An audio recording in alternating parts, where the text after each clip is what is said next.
थोड़ा सुनो, जरूरी टॉपिक चल रहा था, खत्म नहीं हुआ था। चलो ऐसा है भैया, पीछे सभी बच्चे पढ़ रहे, तुम लोग ऐसा क्यों करते हो? पहले तो किसी क्लास में तुम बहुत कम बच्चे देखते हो, किसी क्लास में तुमसे बहुत ज्यादा रहते हो, ऐसा क्यों कर रहे हो? लक्ष्य कैसे ब्रेक लेने की क्लास में ले रहे हैं? वाई छुट्टी तेरा भी हाल है, प्रिंस भी तेरा भी ये हाल है। छुट्टी मत करो यार, क्यों कर रहे हो तुम लोग छुट्टी? अब देखो बात क्या है, नहीं कर रहा। अब प्रोबेबिलिटी जो चैप्टर मैंने करवाया, अब तो उसकी लास्ट थ्योरम होनी है आज। पूरा चैप्टर जो बहुत बड़ा चैप्टर आपको पता है 8 मार्क्स का, उसकी लगभग मेरे को लगता है 5वीं क्लास होगी रिवीजन की भी। एक्चुअल टाइम में तो क्लासेस ज्यादा ही लगी होंगी, बहुत 12-13 लगी होंगी, 14-15 क्लास भी हो सकती है, लेकिन अभी रिवीजन भी हमारी 5वीं-6वीं क्लास है। ध्यान रखो, तो मतलब बहुत ज्यादा चीजें हैं इस चैप्टर के अंदर, और इसीलिए चैप्टर 8 नंबर का आता है 80 में से। 80 में से 8 नंबर मतलब 10% of the weightage of the paper only covered by probability. 10% weightage है पूरे पेपर की, तो बहुत इंपॉर्टेंट हो जाता है ये। अब याद करो मैंने तुम लोगों को अभी तक क्या क्या बता दिया, सुन लो सब बच्चे, जल्दी जल्दी बताओ। पहली चीज मैंने तुम लोगों को जो बताई है वो क्या है? Conditional probability. दूसरी चीज जो मैंने आप लोगों को करवाई थी वो थी मल्टीप्लिकेशन थ्योरम। तीसरी चीज मैंने जो आप लोगों को बताई वो है प्रोबेबिलिटी डिस्ट्रीब्यूशन टेबल। याद आ रहे हैं? अच्छा, इसमें मैंने कितने तरह के क्वेश्चंस करवाए थे? बहुत बढ़िया, ऐसे याद रहने चाहिए कि 3 ही टाइप थी बस। एक इंडिपेंडेंट इवेंट्स वाली थी, एक वो प्रॉब्लम सॉल्विंग या टारगेट हिट करने वाली थी, और एक तो बस वो थी 3 बॉल निकाल रहे हैं, 4 बॉल निकाल रहे हैं, 3 कार्ड 4 कार्ड। उसका एक तरीका था सिखाया था आप लोगों को। फिर प्रोबेबिलिटी डिस्ट्रीब्यूशन टेबल आपको पता है मल्टीप्लिकेशन में बेस्ड है, और लास्ट क्लास हमने बड़ी ही जरूरी थ्योरम करी थी जिसका नाम था बेस थ्योरम। अब आज आप लोगों को मैं करवाने वाला हूं टोटल प्रोबेबिलिटी थ्योरम, और इसके बाद अब आप लोगों के ये देखो, ये मैं करवा चुका हूं, ये करवा चुका हूं, ये करवा चुका हूं, ये करवा चुका हूं, बस ये लास्ट थ्योरम बची है। उसके बाद हमारा कांसेप्ट वाइज पूरा चैप्टर खत्म होता है, और मैं बस आप लोगों को एक क्लास और एक्स्ट्रा क्वेश्चंस के लिए देने वाला हूं, जिसमें मैं कुछ एडिशनल बातें आपको बताऊंगा कि और क्वेश्चन कैसे वेरी कर सकता है अदर देन एनसीईआरटी। ठीक है, बाकी एनसीईआरटी ही करिए, इनफ रहेगा। बहुत अच्छे क्वेश्चंस हैं एनसीईआरटी के अंदर, और जनरली 2015 के बाद से ना कुछ भी उटपटांग देता भी नहीं सीबीएसई, बिल्कुल स्ट्रिक्ट टू द एनसीईआरटी रहता है। तो आखिरी 10 साल से ऐसा चल रहा है, तो हम बहुत ज्यादा इधर उधर की चीजें प्रैक्टिस करने से बढ़िया कि एनसीईआरटी को बहुत बढ़िया तैयार करें, वो बहुत बढ़िया रहेगा। मैं आपको बता रहा हूँ, नहीं आ रहे हैं पेपर मुश्किल, मैथ्स के तो आते ही नहीं, तो ये यहाँ तक समझ में आ रहा है? नहीं आ रहा, बोर्ड का नहीं आता, आप लोग मेहनत नहीं कर रहे तो लगेगा आप लोग, अदरवाइज है नहीं मुश्किल। अब करना क्या है टोटल प्रोबेबिलिटी में, सुनो।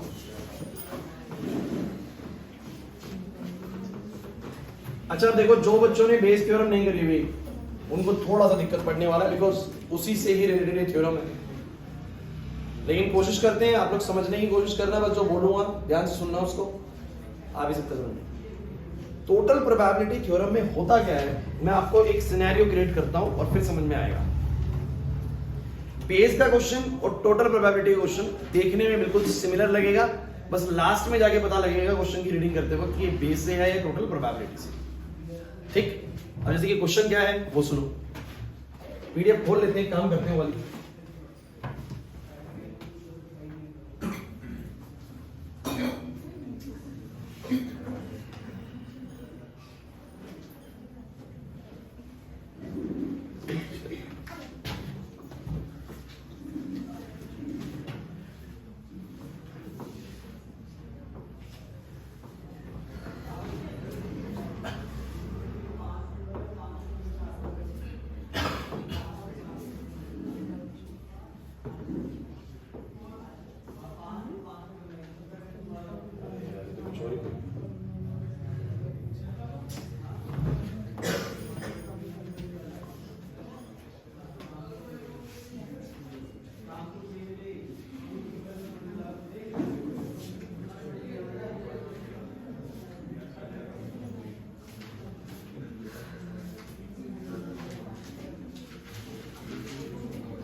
अरे यार इस चैप्टर की पीडीएफ कहाँ गई?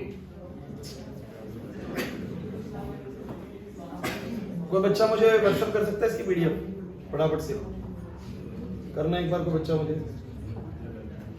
इसकी पीडीएफ व्हाट्सएप कर दो प्रोबेबिलिटी चैप्टर की।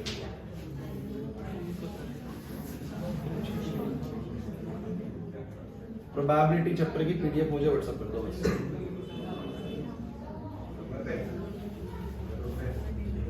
भेज दी?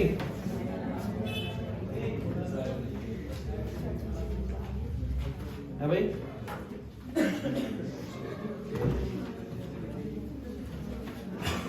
भेज दी?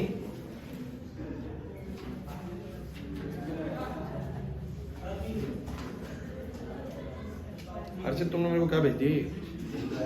ये तो तुमने मेरे को मेरी पीडीएफ भेज दी, चैप्टर की पीडीएफ। एनसीईआरटी एनसीईआरटी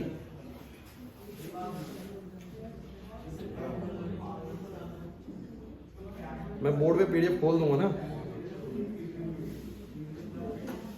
अच्छा जो बच्चे लास्ट क्लास आए थे, बेस थ्योरम क्लियर है ना आप लोगों को? पक्का? अब टोटल प्रोबेबिलिटी की बात करूंगा और थोड़ा सा डिफरेंट होता है बस टोटल प्रोबेबिलिटी बेस के मुकाबले, ठीक है? क्या होता है वो डिफरेंस, वो मैं आपको समझाने जा रहा हूँ। बस एक बार मुझे पीडीएफ भेज दें, फिर मैं उसको ओपन कर लेता हूँ। कोई भी भेज दो जिसके मन में हो जाना। और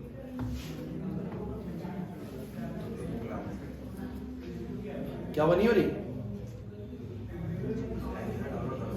कोई और कर रहा है क्या?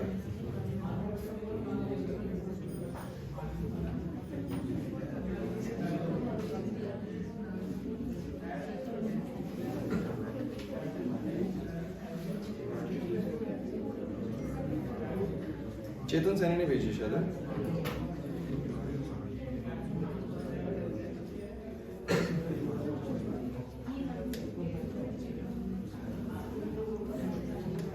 ठीक है।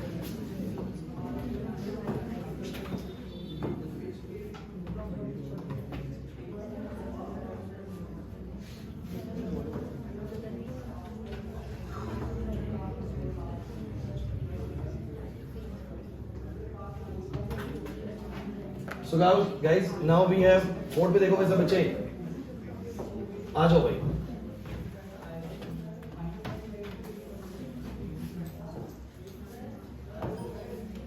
फटाफट से देखिए, ये आप लोगों के पास है 13.3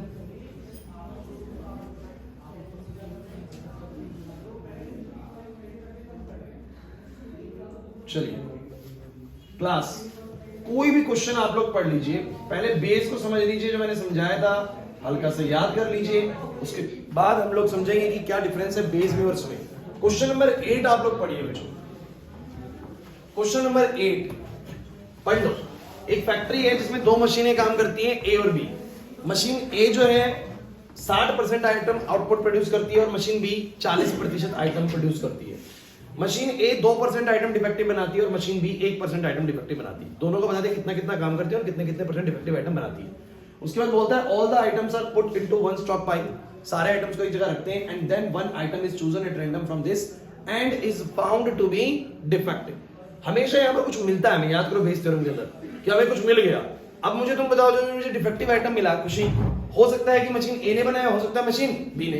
तो ये क्वेश्चन करता है उसके बाद कि what is the probability that it was produced by the machine B, it was produced by the machine B. तो मैं एक बार फटाफट से जल्दी से आपको बेस का एक क्वेश्चन बता देता हूं आप लोगों को दोबारा से, ठीक है ना? रिपीटिशन है लेकिन कोई दिक्कत नहीं, आपको डिफरेंस समझ में आ जाएगा। तो हमेशा बेस के क्वेश्चन में क्या होगा, आपको एक सिनेरियो क्रिएट करेगा, उसके बाद बोलेगा हमने ये चीज उठाई और हमें ये मिली, बता देगा हमें ये मिली। अब बोलेगा क्या प्रोबेबिलिटी है कि इसमें से मिली। दो मशीनें काम कर रही हैं, अब हमें डिफेक्टिव आइटम मिल गया, तो मशीन ए से भी हो सकता है और मशीन बी से भी हो सकता है। तो आपको बोलेगा कि मुझे ये मिला, अब क्या संभावना है कि मशीन बी से आए या क्या संभावना है कि मशीन ए से आए। तो आपको ऐसा क्वेश्चन मिलता है बेस का। तो बेस में क्या करना है, पहली बात जो मिलता है उसको आप लोग बोलो क्या बोलते हो, ए इवन, और जिसमें से मिल सकता है उसको बोलो क्या बोलते हो, इवन और इनटू। जैसे कि मुझे क्या मिला, डिफेक्टिव आइटम इज फाउंड। याद आ रहा है लास्ट क्लास का, सारे क्वेश्चंस करवाएंगे वाले। डिफेक्टिव आइटम इज फाउंड, ये तो हुआ है ए। अब ये किस किस में से आ सकता था बोलो, कि हो सकता है मशीन ए ने बनाया, हो सकता है मशीन बी ने बनाया। तो आप इवन मान लेंगे item made by item made by machine A और this is item made by machine B. अब क्वेश्चन क्या है, क्वेश्चन ये कि ए हो चुका है, ए हो चुका है, इसको कंडीशनल प्रोबेबिलिटी में ऐसे लिखते हैं कि ए हो चुका है, मतलब डिफेक्टिव आइटम तो प्रोड्यूस हो चुका है। क्या प्रोबेबिलिटी है कि मशीन बी ने बनाया, मतलब किसकी प्रोबेबिलिटी पूछ रहा है, E2 की। आप सब बच्चे जानते हैं कि जब आप ऐसा लिखते हैं इसका मतलब क्या होता है, आप बोलना चाह रहे हैं कि ए इवेंट हो चुका, मतलब डिफेक्टिव आइटम प्रोड्यूस हो चुका। What is the probability of E2? E2 means that the machine the item made by the machine B, defective मिल चुका है। अब क्या संभावना है कि वो E2 ने यानी मशीन बी ने बनाया। अगर बोलता कि क्या संभावना है कि मशीन ए ने बनाया, तो मैं यहां पर क्या लिखता, प्रोबेबिलिटी ऑफ E1 बाय ए। मैं बोल रहा हूं प्रोबेबिलिटी ऑफ E2 बाय, क्योंकि मशीन बी की बात कर रहा है। सो गाइस इसका मैंने तुम्हें क्या फॉर्मूला बताया था, याद करो। E2 बाय ए का मैंने क्या बोला था, बोलो। मैंने कहा था ऊपर लिखना प्रोबेबिलिटी ऑफ E2 इनटू में probability of A by E2, और नीचे क्या आएगा, नीचे आती है वाली चीज, probability of E1 into probability of A by E1। जितने भी इवेंट है सबका करना है, probability of E2 into probability of A by E2। अगर तीसरी मशीन भी होती ना, तीन मशीनें भी तो हो सकती है ना, तो यहाँ पर नीचे लिखता probability of E3 into probability of A by E3। तो नीचे तो सबका करना है, ऊपर उसका करना है जिसकी बात हो रही है बस, ठीक है। अब तुम बताओ जरा कैसे कैसे निकालो सारी चीजें। तो भैया एक बहुत सिंपल सी चीज है, प्रोबेबिलिटी ऑफ E1 निकाल लो, प्रोबेबिलिटी ऑफ E2 निकाल लो, probability of A by E1 निकाल लो, प्रोबेबिलिटी ऑफ। तो सभी बच्चे मुझे बताओ प्रोबेबिलिटी ऑफ E1 कितना है। E1 मतलब item made by machine A, machine A बनाएगा, इसके कितने चांसेस है, 60% चांसेस है। 60% का मतलब है 60/100 प्रोबेबिलिटी अपने आप में, 60% 60/100। अच्छा मशीन बी बनाएगा, इसके कितने चांसेस है, 40%, 40/100। अब इसको पढ़ो, बाद वाली चीज जो लिखी होती है वो हो चुकी होती है, और इसकी प्रोबेबिलिटी पूछता है। तो बोलो E1 हो चुका है, मतलब मशीन ए ने बनाया, ये पता लग चुका मशीन ए ने बनाया। अब बताओ डिफेक्टिव होगा, डिफेक्टिव होगा, तो डिफेक्टिव होगा इसके चांस 2% है, 2/100। मशीन बी ने बनाया है, E2 हुआ है, ए की संभावना है, डिफेक्टिव की संभावना 1%, 1/100। चारों वैल्यू जाके वहां पर रख दो, E2 की, ए बाय E2 की, E1 ए बाय E1 और E2 ए बाय E2। चारों वैल्यूज तो है, ये तो पुट करनी है वहां पर। अरे ये दोनों सेम ही है, चारों वैल्यूज को वहां पर पुट करो, आंसर निकाल लो। ये होता है क्वेश्चन आप लोगों का बेस थ्योरम का। क्लियर हुआ कि नहीं हुआ? अब इसी क्वेश्चन को वो टोटल प्रोबेबिलिटी में कैसे कन्वर्ट कर देता है। तो बस इतना सा ध्यान रखना कि टोटल प्रोबेबिलिटी में यही क्वेश्चन बस ऐसे बोला जाएगा कि मशीन ए ने 60% काम किया, मशीन बी ने 40% काम किया, मशीन ए 2% आइटम डिफेक्टिव बनाती है, मशीन बी 1% आइटम डिफेक्टिव बनाती है। यहां तक क्वेश्चन बिल्कुल सेम है। उसके बाद भी बोलेगा all the items are stock into the put in the one stock pile and then one item is chosen at random from this end. अब शुरू होता है अलग तरीके से। अब एक आइटम निकाला, अब यहां पर क्या बोला था, मुझे वो डिफेक्टिव मिला, मुझे वो डिफेक्टिव मिला। और टोटल प्रोबेबिलिटी क्वेश्चन में क्या बनेगा, क्या प्रोबेबिलिटी है कि वो आइटम डिफेक्टिव मिलेगा। मतलब कि यहां वाले में, बेस वाले क्वेश्चन में तो वो बोलता है कि मुझे ये चीज मिली, अब क्या संभावना है कि ये इसमें से मिली। ये थोड़ा आगे तक जाता है क्वेश्चन, लेकिन टोटल प्रोबेबिलिटी क्या बोलता है, मशीन ए ने काम किया, मशीन बी ने काम किया, इसने इतने % डिफेक्टिव, इसने इतने % डिफेक्टिव। बाद में मैंने एक आइटम निकाला, अब बताओ इसके डिफेक्टिव होने की संभावना क्या है, इसके डिफेक्टिव होने की। तो आप क्या बोलोगे, सर मशीन ए ने बनाया तो अलग संभावना है और मशीन बी ने बनाया तो अलग संभावना है। हर बार आप टोटल प्रोबेबिलिटी में ऐसे सिचुएशन में आएंगे कि इसने करा तो ये और इसने करा तो ये होती है टोटल प्रोबेबिलिटी। डिफरेंस क्या है, बेस थ्योरम में कुछ मिल जाता है, उसके बाद बोलता है कि क्या संभावना है कि ये जो चीज मिली वो इसमें से मिली, ये जो चीज मिली वो इसमें से मिली। मैंने कुछ और एग्जांपल भी दिए थे लास्ट क्लास आप लोगों को। मैंने बोला था कि क्वेश्चन दोबारा सुनो। एक कॉलेज के अंदर कुछ बच्चे क्या हैं, हॉस्टल में रहने वाले, और कुछ बच्चे डे स्कॉलर्स हैं जो घर में रहते हैं। तो बताया था कि इतने प्रतिशत बच्चे हॉस्टल वाले हैं, हॉस्टल में रहते हैं, और इतने प्रतिशत बच्चे डे स्कॉलर हैं। फिर बताता है पास्ट हिस्ट्री ये बताती है कि जो बच्चे हॉस्टल में रहते हैं उसका इतना प्रतिशत बच्चे ए ग्रेड अटेंड करते हैं, और जो घरों में रहते हैं उसका इतना प्रतिशत बच्चे ए ग्रेड अटेंड करते हैं। दोनों को बता दिया। अब उसके बाद बोलता है कि ईयर के एंडिंग में किसी बच्चे ने ए ग्रेड अटेंड करी, मतलब ये हो चुका है, ए ग्रेड अटेंड करी। अब क्या संभावना, कहता व्हाट इज द प्रोबेबिलिटी कि वो हॉस्टलियर है, व्हाट इज द प्रोबेबिलिटी कि वो, तो कुछ मिला, और उसके बाद बोला कि क्या संभावना है कि वो ये है। ये तो हुआ बेस का क्वेश्चन, इसका हुआ बोला बेस का। अब टोटल प्रोबेबिलिटी वाला इसी क्वेश्चन को कैसे चलाएगा, सब कुछ वो एक्सप्लेन करेगा। इतने % बच्चे हॉस्टल में, इतने % बच्चे डे स्कॉलर, इतने % बच्चे हॉस्टल वाले ए ग्रेड अटेंड करते हैं, इतने % बच्चे डे स्कॉलर वाले ए ग्रेड अटेंड करते हैं। लास्ट में बोलेगा हमने एक बच्चे को रैंडमली पिक किया, अब बताओ क्या संभावना है कि उसकी ए ग्रेड आएगी, क्या संभावना है कि उसकी ए ग्रेड आएगी। तो आप बोलेंगे अगर वो हॉस्टलियर हो तो अलग है और डे स्कॉलर हो तो अलग है। मतलब जो तुम्हें ए इवेंट मिलता है ना बेस में, बेस थ्योरम में जो तुम्हें मिलता है एज ए इवेंट, उसकी प्रोबेबिलिटी टोटल प्रोबेबिलिटी में पूछता है तुमसे। समझे, डिफेक्टिव आइटम मिला, क्या संभावना कि मशीन बी से आया, ये तो हो गया बेस का। और उसमें क्या बोलता है वो, क्या संभावना है कि आइटम डिफेक्टिव होगा, क्या संभावना है कि बच्चे की ए ग्रेड आएगी। समझ आ रहा है कि नहीं आ रहा? तो वो आगे जाता ही नहीं क्वेश्चन को लेके, क्वेश्चन को वहीं रोक देता है जहां पर तुम्हें कुछ मिलने वाला था ना, वो वहीं पर उसी की ही प्रोबेबिलिटी से मांग लेता है। समझ नहीं आई ये वाली बात। तो जो ये क्वेश्चन है, देखो आपको मैं बताऊं, टोटल प्रोबेबिलिटी का सिर्फ मात्र एक क्वेश्चन एनसीईआरटी में, सिर्फ एक सिंगल क्वेश्चन। लेकिन हम लोगों को तो क्वेश्चन 5-6 तो बनाने पड़ेंगे इसके। तो हम लोगों ने क्या करना है, टोटल बेस थ्योरम का ही क्वेश्चन रीड आउट करना है, उसी के जरिए हम समझ जाएंगे टोटल प्रोबेबिलिटी में कैसे बनेगा। जैसे कि ये वाला जो क्वेश्चन है, 8वां क्वेश्चन है, अगर टोटल प्रोबेबिलिटी का हुआ, मेरी बात समझ नहीं पा रहे शायद आप, अगर टोटल प्रोबेबिलिटी का हुआ तो मुझसे क्या पूछना चाह रहा है, मशीन ए ने 60% काम किया, मशीन बी ने 40%, मशीन ए ने 2% आइटम डिफेक्टिव बनाए, मशीन बी ने 1%, बाद में स्टॉक से एक आइटम हमने रैंडमली उठाया, क्या प्रोबेबिलिटी है कि वो डिफेक्टिव होगा? लास्ट टाइम होगी, what is the probability, what is the probability that item is defective? Base clear है तो ये बहुत जल्दी क्लियर होगा। तो आइटम डिफेक्टिव की पूछ रहे हैं, तो आपको करना क्या है, फिर से वही 3 बनाने। बोलो ए इवेंट क्या बनाओगे, आइटम इज, सुनो लिखो मत अभी, आइटम इज डिफेक्टिव।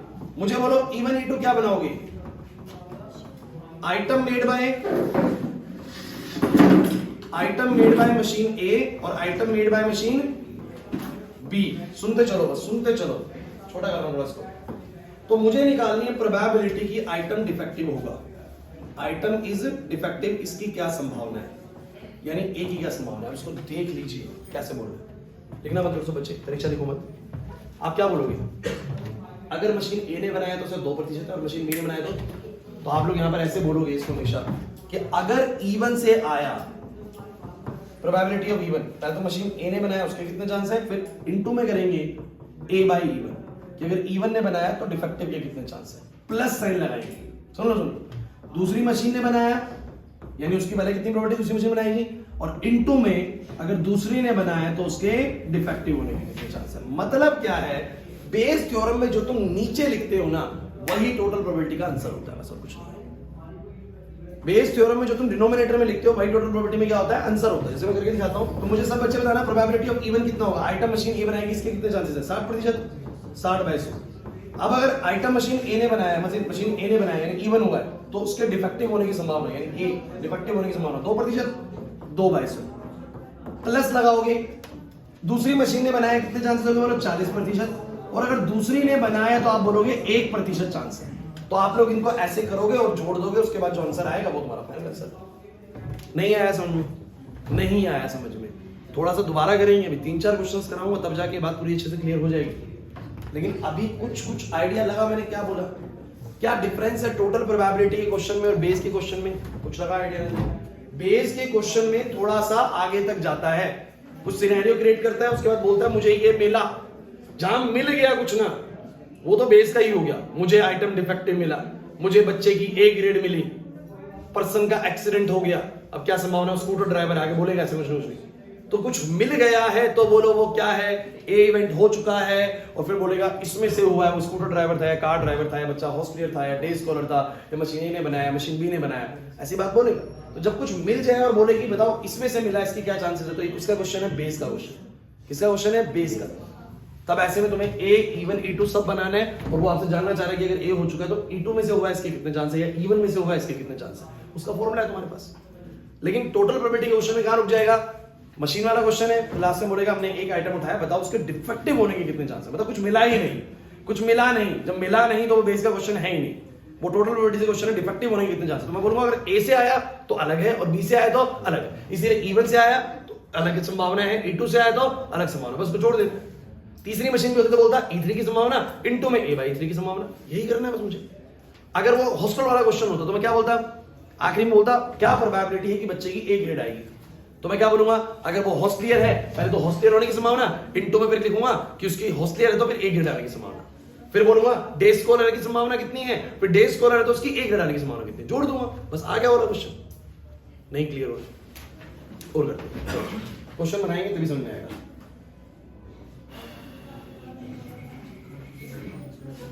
चलो एक काम करते हैं, ये वाला बनाते हैं, 7 क्वेश्चन बनाते हैं, 7 क्वेश्चन। क्लास सभी बच्चे 7 क्वेश्चन का देखेंगे। 7 क्वेश्चन पढ़ो।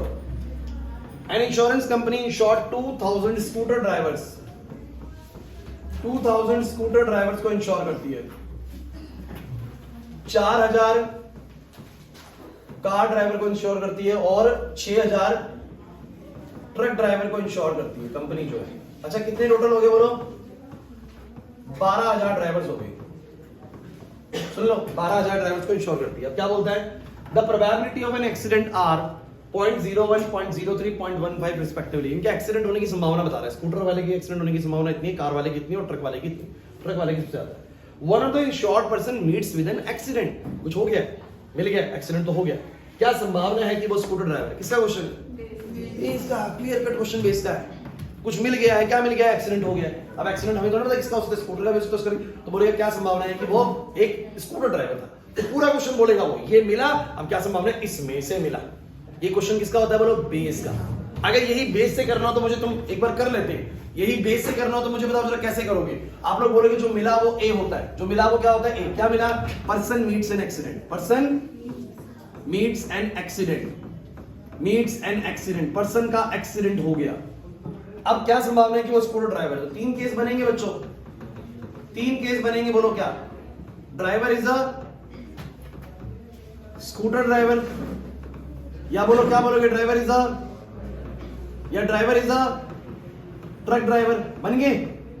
बन गए केसेस। अब क्या पूछ रहे हो सब बच्चे? तो बेस का क्वेश्चन चला रहा हूं, बेस से ही कर रहा हूं मैं। फिलहाल बेस से ही कर रहा हूं, क्वेश्चन पूरा पढ़ रहा हूं। डिफरेंस क्लियर करना बहुत जरूरी है, दोनों बता रहा हूं। तो मुझे तुम बताओ जरा, ए हो चुका है, पर्सन को एक्सीडेंट मिल चुका है भाई, एक्सीडेंट हो चुका है। अब क्या संभावना है कि वो स्कूटर ड्राइवर है? यानी मुझसे किसकी प्रोबेबिलिटी पूछ रहा है? इवन की। मतलब ए हो चुका है, बाद में चीज हो चुकी है। अब इवन की क्या संभावना है? स्कूटर ड्राइवर होगा, इसके कितने चांस? ये पूछ रहा है। अच्छा इसका क्या फॉर्मूला बनेगा? इसका क्या फॉर्मूला बनेगा बच्चों बताओ? इसका फॉर्मूला बनेगा प्रोबेबिलिटी ऑफ इवन इनटू में, यहां पर ऐसे रिवर्स करना होता है, ए बाय इवन। और नीचे बोलो क्या आएगा? 3 चीजें हैं। तो प्रोबेबिलिटी ऑफ इवन इनटू में बोलो क्या आएगा? इनटू में आएगा probability of into probability of A by into, sorry, plus में प्रोबेबिलिटी ऑफ E3 इनटू में। अरे यार नहीं आ रहा समझ में, नहीं आ रहा बच्चों। किसका क्वेश्चन चल रहा है? बेस का। अब सारी वैल्यूज लानी है मुझे ढूंढ के, तो यहां पर रखो ना सारी वैल्यूज को, निकालो ना। E1 निकालो, E2 निकालो, E3 निकालो। यहां पर A बाय E1 बताओ, A बाय E2 बताओ, A बाय E3 बताओ, और फिर जाकर उसमें पुट कर दो, आंसर मिल जाएगा आप लोगों को। तो मुझे बताना क्या संभावना है कि इवन की क्या संभावना है? मतलब स्कूटर ड्राइवर होगा, इसके कितने चांसेस है? 12,000 ड्राइवर, 2,000 स्कूटर ड्राइवर। तो स्कूटर ड्राइवर होने के चांसेस 2,000 में 12,000। कोई 9th क्लास का बच्चा बता देगा। सो 2,000 बाय में 12,000, सीधा बोलो 1 बाय 6। अच्छा ये वाला होगा 4,000 में 12,000, 1 बाय 3 कर दो, और ये होगा 1 बाय 2 कर दो। चलो अब बताओ, क्वेश्चन में सब कुछ गिवन होता है। तनीषा इवन हो चुका है, मतलब ये स्कूटर ड्राइवर है। कौन ड्राइवर बोलो? स्कूटर। यश अगर ये स्कूटर ड्राइवर है तो एक्सीडेंट होने की संभावना कितनी है? वहां दी हुई है, कितनी बोलो? 0.01। अगर वो एक कार ड्राइवर है, कैसे बता रहा है? क्योंकि सर E2 हो चुका है, बोल रहा है वो E2 मान लीजिए, तो एक ही संभावना। एक्सीडेंट होगा संभावना कितनी है बोलो? 0.0। और अगर ये एक ट्रक ड्राइवर है तो 0.15। And now you just put the values here. आप सारी वैल्यूज को यहां पर पुट कर दीजिए और आपका जो आंसर आएगा वही आपका फाइनल आंसर हो गया इस क्वेश्चन का। खत्म। ये था कंप्लीट इस क्वेश्चन का आंसर। बट यही क्वेश्चन जब बेस में पूछा गया बच्चों, यही क्वेश्चन जब किसमें पूछा जाएगा? सॉरी, टोटल प्रोबेबिलिटी में। यही क्वेश्चन जब टोटल प्रोबेबिलिटी में जाएगा तो क्या होगा? गेम समझ लीजिए। When this question, 8th question is asked according to total probability, तो इस क्वेश्चन के अंदर क्या करेगा ना, वो सारा क्वेश्चन ऐसे ही बोलेगा, कहेगा इतने scooter driver, 2,000 scooter driver, 4,000 car driver, 6,000 truck driver, इन सबके एक्सीडेंट होने की प्रोबेबिलिटी। यहां तक क्वेश्चन बिल्कुल सेम है। आखिरी में क्या बोलेगा पता है? What is the probability an insured person meets with an accident? क्या संभावना है कि किसी एक इंश्योर्ड पर्सन का क्या होगा?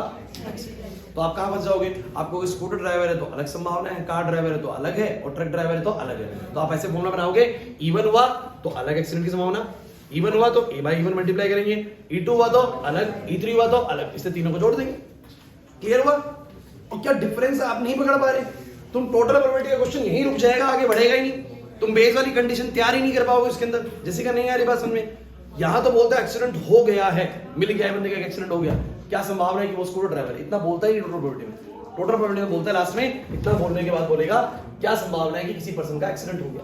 तो हम बोलेंगे एक्सीडेंट की संभावना सबकी अलग अलग है ना? तो हमने मान लिया कि E1, E2, E3 ये सब कुछ वैसे मानना है। और आप क्या बोलोगे? मुझसे प्रोबेबिलिटी पूछी जा रही है इस क्वेश्चन में, पर्सन मीट्स एन एक्सीडेंट। तो मैं क्या बोलूंगा भाई, मैं बोलूंगा इस क्वेश्चन को ऐसे सभी बच्चे कि अगर इवन हुआ, स्कूटर ड्राइवर हुआ तो अलग संभावना है एक ही, अगर कार ड्राइवर हुआ E2 हुआ तो एक ही संभावना अलग है, और अगर ट्रक ड्राइवर हुआ तो एक ही संभावना अलग है। समझ आया? नहीं आया? खुशी नहीं आया? अब बताओ स्कूटर ड्राइवर होने की संभावना कितनी है? 2000 बाय 12000, जो पीछे अभी क्वेश्चन करा है वही तो है। तो 1/6 तो प्रोबेबिलिटी की स्कूटर ड्राइवर होगा।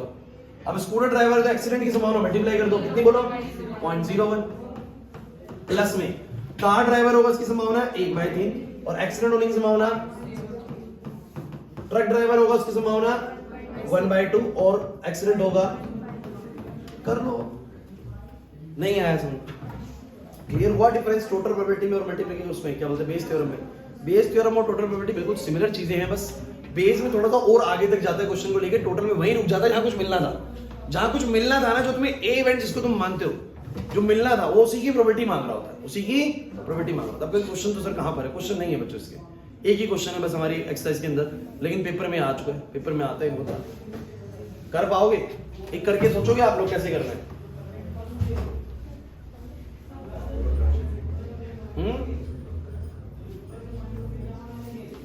ए ग्रेड वाला करोगे?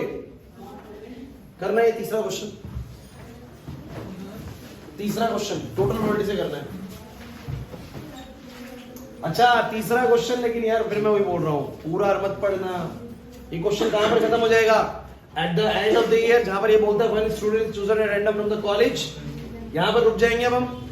ये बोलता है, सुन लो एक सेकंड फिर करना, पीछे यहां पर बोलता है कॉलेज से एक बच्चा पिक किया, अब उसकी ए ग्रेड मिली है, तो क्या संभावना है कि वो होस्टियर है? इतना क्वेश्चन नहीं है, ये क्वेश्चन ही नहीं है। क्वेश्चन क्या है? इतने तक सेम है, उसके बाद क्या बोल रहे हैं? उसके बाद क्या बोल रहे हैं? हमने एक बच्चा पिक किया कॉलेज से, बताओ उसकी ए ग्रेड आने की संभावना कितनी है? What is the probability that he has an A grade? What is the probability that he has an A grade? तो क्वेश्चन सिर्फ इतना सा है, what is the probability that he has an A grade? तो पहले तो ए event मानो, A grade होना, इवन मानो, हॉस्टलियर, E2 मानो, डे स्कॉलर। फिर शुरू करो नहीं आया ऐसा।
तो कर रही है, 3 बार 5 आएगा, इनटू करेंगे उसको, ठीक कर रही है। अच्छा आप लोगों को एक बात है, पहले क्वेश्चन समझ में आ रहे हैं नहीं आ रहे, मैं क्या कहना चाह रहा हूँ? आप समझ पा रहे हो कि घर पे जब प्रैक्टिस करोगे तो टोटल प्रोबेबिलिटी क्वेश्चन है ही नहीं, खुद ही क्वेश्चन बनाने हैं, खुद ही आंसर करना है। शिकारी तो बढ़िया जी, ऐसे ही क्वेश्चन बनाएंगे तो हो जाए। नहीं, क्वेश्चन भी खुद ही बनाना है और आंसर भी खुद ही करना है, बस आपको पता है कि लास्ट में चेंज करना होता है बस क्वेश्चन में। चेतन बात समझ में आ रही है? सुमित, तो मुझे तुम सब बच्चे बताओ इस क्वेश्चन को तुमने कैसे करा? सब बच्चे बताओ, ए इवेंट तुमने किसको माना? Student has an A grade, बहुत अच्छे। इवन इंटू क्या माना, स्टूडेंट इज हॉस्टलियर या स्टूडेंट इज डे स्कॉलर, यानी जो घरों पे रहते हैं। बच्चों जो तुम बेस थ्योरम में सीख के आए वो काम आएगा, बिकॉज बेस थ्योरम में तुमने सीख लिया था किसको ए बोलना है, किसको इवन और किसको E2। लक्ष्य बात समझ में आ रही है, वो काम आता है इस जगह पर। तो आप लोग क्या बोलेंगे, देरिका नहीं है में, probability of student has A grade. बच्चों क्या संभावना है कि स्टूडेंट की ए ग्रेड होगी, कैसे करोगे? अच्छा मैं आपसे एक सिंपल सी बात कह रहा हूं, आपको इतना भी ना समझना, सिंपल सी सोचो, स्टूडेंट के ए ग्रेड होने की क्या संभावना है, खुद दिमाग क्या कह रहा है? कहोगे सर अगर हॉस्टल वाला है तो उसमें अलग दी हुई है 30% चांस है, और डे स्कॉलर वाला तो कितनी बोलो 20%। तो आप लोग वही बोलेंगे, अगर इवन है तो ए की प्रोबेबिलिटी अलग है इवन के होने पर, और E2 है तो ए की प्रोबेबिलिटी अलग है E2 के होने पर। बोला है कि नहीं? हर क्वेश्चन को ऐसे करा आप लोगों ने। एक्सीडेंट होने की संभावना बताओ कितनी है? आप बोलोगे स्कूटर ड्राइवर है तो अलग है, कार ड्राइवर है तो अलग है, ट्रक ड्राइवर है तो अलग है। आइटम के डिफेक्टिव होने की संभावना, आप क्या बोलोगे, मशीन ए ने बनाया तो अलग है, मशीन बी ने बनाया तो अलग है। हर बार एक ही तरीके से क्वेश्चन चला रहे हो आप लोग, समझ आ रहा है? तो आपको वो वही बोल देते कि इसके डिफेक्टिव होने की क्या प्रोबेबिलिटी है, इसके ए ग्रेड आने की क्या प्रोबेबिलिटी है, इसके एक्सीडेंट होने की क्या प्रोबेबिलिटी है।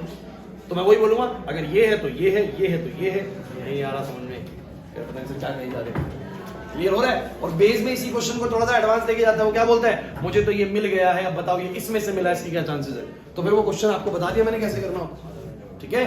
तो मुझे जल्दी से बताओ कैसे करेंगे इस क्वेश्चन को। तो इवन की कितने चांसेस है कि बच्चा हॉस्टलियर होगा, क्वेश्चन में सब कुछ मेंशन होगा। हॉस्टलियर होने के चांसेस 60% है, 60%, यानी 60 बाय में 100 इनटू में। अब अगर वो हॉस्टलियर है तो उसकी ए ग्रेड आएगी, उसके चांसेस 30% है, 30% है, 30 बाय 100। अब उसके डे स्कॉलर होने के चांसेस कितने हैं बोलो, 40 बाय 100, और अगर वो डे स्कॉलर है तो 20 बाय 100।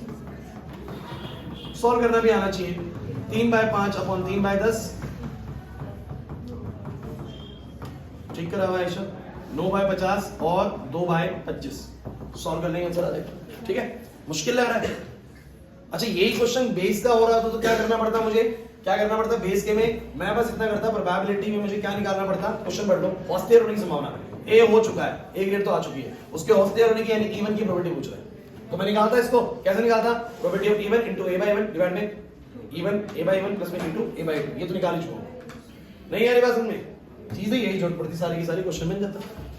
कितने मर्जी क्वेश्चन आप ट्राई कर लो, जो क्वेश्चन बेस का है वो क्वेश्चन प्रोबेबिलिटी में कन्वर्ट हो सकता है। एग्री करते हो कि नहीं करते सब बच्चे बताओ, पक्का समझ में आ गई वाली चीज? एक और कर लो ट्राई कोई सा है।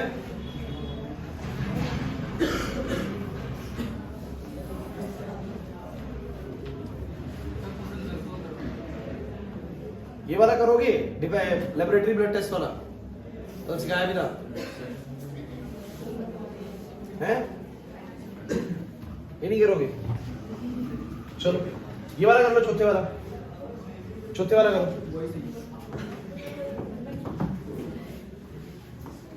चौथा सुनो, कह रहा है in answering a question in MCQ test. एक एमसीक्यू टेस्ट, फिर पहले वाला कराऊंगा जो उसका जनरल क्वेश्चन है, मतलब एक ही क्वेश्चन दिया हुआ है, उसमें पहला ही बस।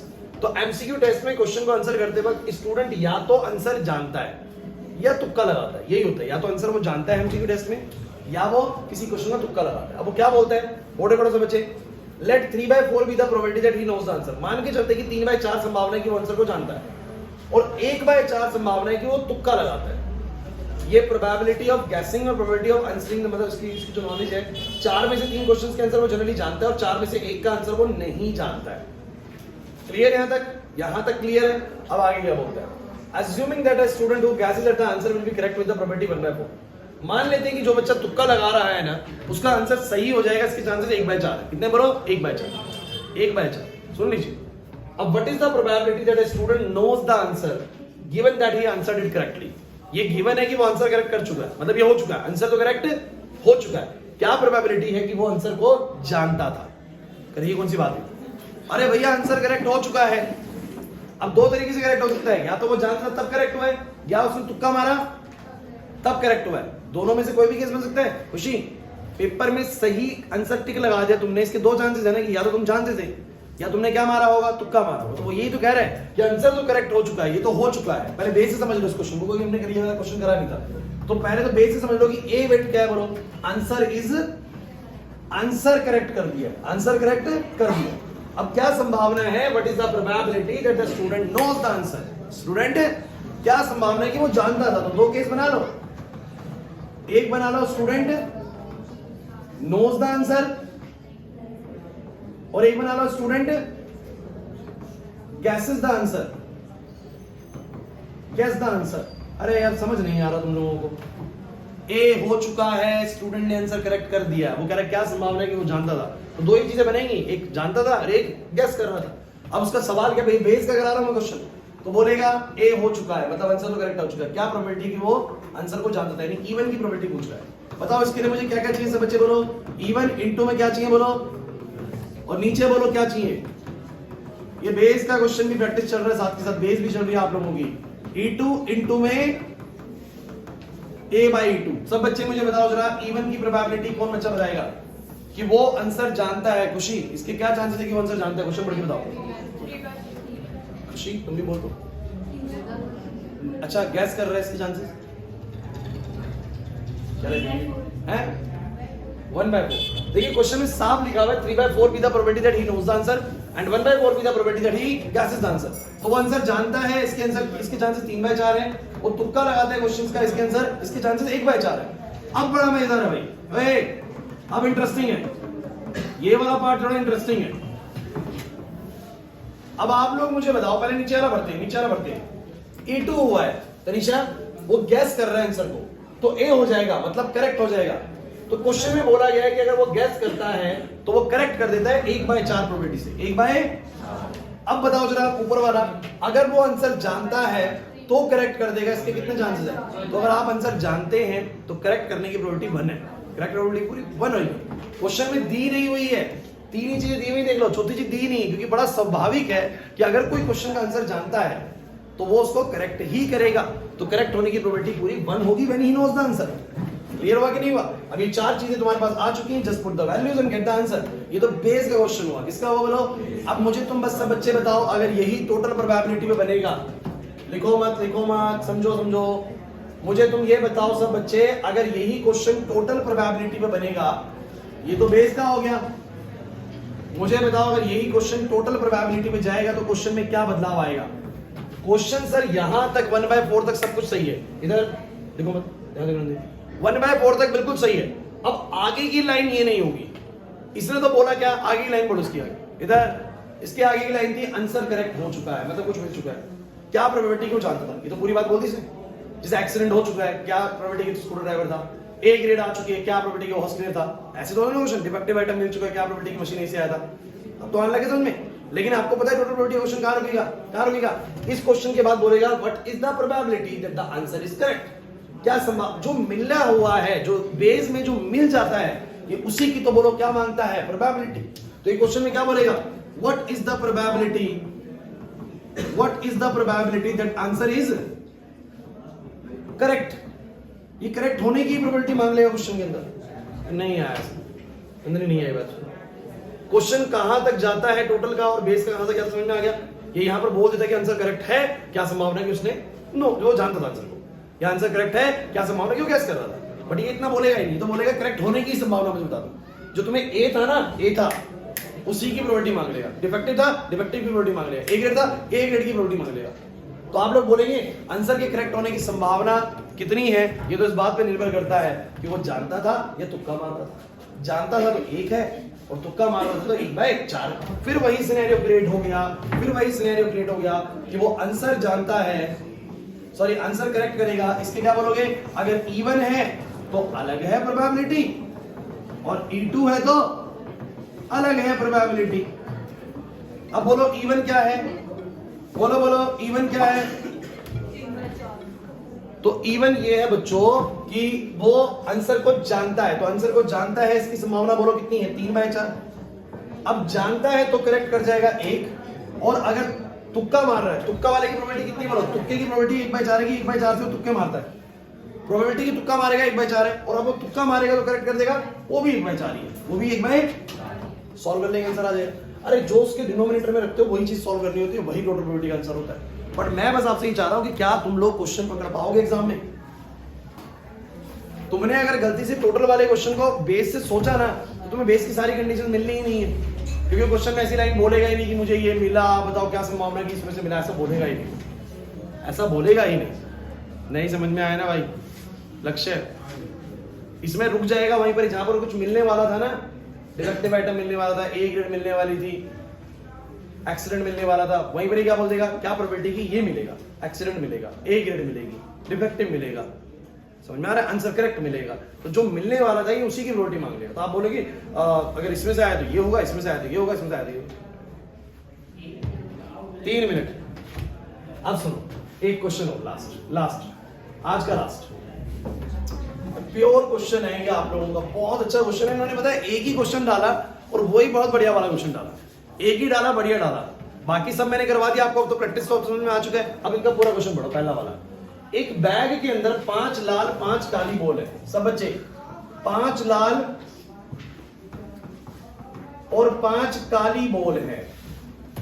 अ ball is drawn at random, its colour is noted. इसमें से एक बॉल को हम निकालते हैं, एक बॉल हम निकालते हैं और उसका हम कलर नोट करते हैं, कलर देखते हैं और वापस से उसको उसके अंदर रख देते हैं। लाल है तो लाल देख लिया, रख दिया, वापस से ब्लैक है तो ब्लैक देख के रख दिया, और बोलते हैं moreover 2 additional balls of the colour drawn are put in the urn and then a ball is drawn at random. Ball हमने देखी और उसके बाद इस बैग के अंदर हमने 2 बॉलें और डाल दी उसी कलर की, उसको तो रख ही दिया, उसी कलर की 2 बॉलें और डाल। सही है सिनेरियो।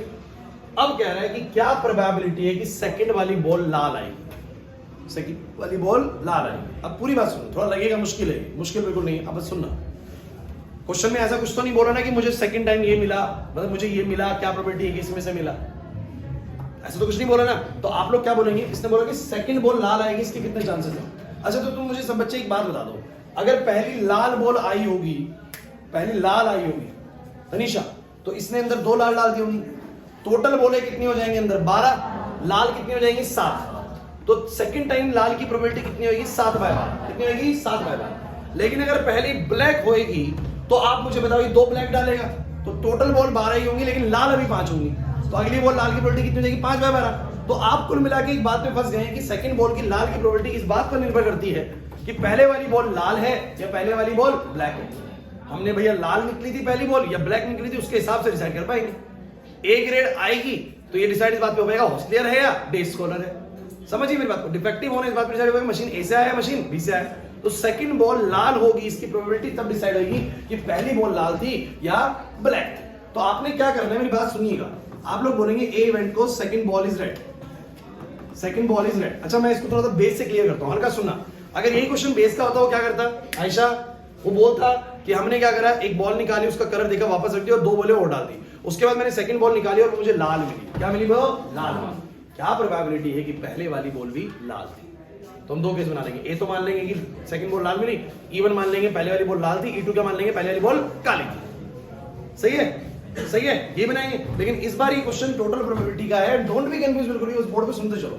ए मैंने बोला सेकंड बॉल ब्लैक थी, E1 E2 मैंने क्या बोला, first ball sorry second ball red थी, first ball is red and first ball is black. सुनिएगा, अब सेकंड बॉल के लाल होने की संभावना पूरी तरीके से डिपेंडेंसी दिखाती है कि पहली बॉल कैसी थी। अगर इवन हुआ होगा, हाँ भाई, अगर इवन हुआ होगा, पहली लाल आई होगी तो ए की संभावना अलग है, और अगर पहली काली आई होगी तो अलग है। समझे कि नहीं समझे? तो चलो सब बच्चे बताना जरा मुझे, पहली बॉल लाल होगी इसके कितने चांस है? हर्ष, पहली बॉल लाल होगी इसके कितने चांस है? 5/10। और अगर पहली लाल हुई तो अब दूसरी लाल होगी, इसके कितने चांस है? क्योंकि पहली लाल हुई तो मैंने 2 लाल और डाल दी होंगी इसके अंदर, टोटल लाल हो गए 7, टोटल बॉल 12। बच्चों बात मत करना, बाहर में शोर मत करना, 7/12। समझ आया? पहली बॉल ब्लैक होगी, मैं कहूंगा भाई पहली बॉल ब्लैक होगी, इसके कितने चांसेस है? 5/10। और अगर ब्लैक हुई तो अब लाल के चांसेस अलग हो जाएंगे, अब लाल के चांसेस होंगे 5/12। तो आप ना देखो, टोटल प्रोबेबिलिटी के क्वेश्चन में हर बार एक सिचुएशन में फंस जाओगे कि आपसे कुछ बोलेगा ना तो आपको, अगर जैसे क्या इधर आप हमेशा टोटल प्रोबेबिलिटी क्वेश्चन में ऐसे पढ़ने फंसोगे जहां पर वो आपसे जो बोलेगा ना प्रोबेबिलिटी, आप बोलोगे ये हुआ तो ये वाली होगी, ये हुआ तो ये वाली होगी। याद करो सारे क्वेश्चन। एक्सीडेंट वाला याद करो, स्कूल ड्राइवर हो तो अलग होगी, कार ड्राइवर हो तो अलग होगी, ट्रक ड्राइवर हो तो अलग होगी। ए ग्रेड वाला याद करो, ए ग्रेड की प्रोबेबिलिटी क्या होगी, हॉस्पिटल हो तो अलग होगी, डे स्कॉलर हो तो अलग होगी, बातें नहीं करनी काम। डिफेक्टिव वाले की याद करो, डिफेक्टिव की प्रोबेबिलिटी कितनी होगी, मशीन ए से आए तो अलग होगी, मशीन बी से आए तो अलग होगी। सेकंड बॉल लाल होने की प्रोबेबिलिटी, मैंने कहा पहली लाल होगी तो अलग होगी, पहली ब्लैक होगी तो अलग होगी। हमेशा पहले किसी चीज पर डिपेंड हो जाएगा कि ये होगा तो ये होगी, ये होगा तो ये होगी, इसीलिए इवन हुआ तो अलग है, इटू हुआ तो अलग है। समझ में आया कि नहीं आया? तो सेकंड बॉल की लाल की प्रोबेबिलिटी इस बात पे निर्भर करती है कि पहली बॉल लाल है तो अलग प्रोबेबिलिटी आएगी और पहली बॉल ब्लैक है तो अलग प्रोबेबिलिटी आएगी। क्वेश्चन क्लियर हुआ या नहीं हुआ? समझ नहीं आ रहा है। मेन मैं आपको कहूं कि ये कुछ आए चाहे ना है, लेकिन जो नीचे मैंने आपको बताए थे वो क्लियर होने चाहिए बिल्कुल। आपको जागृति नहीं आया समझ में? सबको क्लियर है? अब टोटल प्रोबेबिलिटी के जो क्वेश्चंस है ना, ज्यादा नहीं, ज्यादा क्या, एक ही क्वेश्चन है पूरे चैप्टर में। आप लोगों का काम क्या रह गया वो सुन लो, खत्म। ये भी आप लोगों का काम क्या रह गया, अगर आप लोगों ने भी चैप्टर की वीडियोस बीच में ब्रेक करके करें तो आप लोग वीडियोस देख लीजिए। मैं सारी प्रोबेबिलिटी की वीडियोस ग्रुप में डाल देता हूं, जितनी भी रिवीजन वाली वीडियो डाल देता हूं, उसमें मैंने सब कुछ समझा रखा है, सारे क्वेश्चन समझाए हैं, विद एक्सरसाइज कराएंगे आप लोगों को, ठीक है? तो आप लोग जिन बच्चों ने बीच बीच में कराया तो वो तो सारा कर लो पहले। बाकी बच्चे जिन्होंने क्लासेस ले ली है, आप लोगों का काम है घर पे बैठ के शुरू से एक बार पूरी की पूरी एक्सरसाइज पे नजर मार लो, मतलब पूरी की पूरी प्रोबेबिलिटी वाले चैप्टर पे नजर मार लो कि कैसे करने क्वेश्चन। अरे ये बेस वाली तो अभी करवा दी, टोटल प्रोबेबिलिटी वाली भी करवा दी अभी के भी मैंने। मल्टीप्लिकेशन थ्योरम वाले का ये क्वेश्चन करवाया, कंडीशनल का ये क्वेश्चन करवाया। कितनी देर लगेगी अगर आपने क्लासेस अटेंड कर रही है तो? और जिसने नहीं करी पहले अटेंड करो, उसके बाद चैप्टर कवर करो। अगली क्लास में थोड़े से एडिशनल क्वेश्चंस के लिए लूंगा, बाकी इसलिए बोल रहा हूं क्योंकि अगली क्लास से पहले अगर तुम सारा कवर कराओगे तो मुझे वो एडिशनल क्वेश्चन कराते वक्त ज्यादा दिक्कत नहीं आएगी आप लोगों को, आपको समझ जल्दी आ जाएगी। समझ आ रहा है? पढ़ लोगे। टोटल प्रोबेबिलिटी मुश्किल लग गया क्या? इजी है, क्लियर हुआ तुम लोगों को सबको? नहीं पीछे भाई दक्ष, छुट्टी में बच्चे सब बच्चे, आनंद, प्रिंस कर लेगा, फिनिश करूं? परसों मिलेंगे ना जब हम, तो ध्यान रखना आप लोग प्रोबेबिलिटी में मेहनत करके आओगे, ठीक है? फिर बात करेंगे, चलो।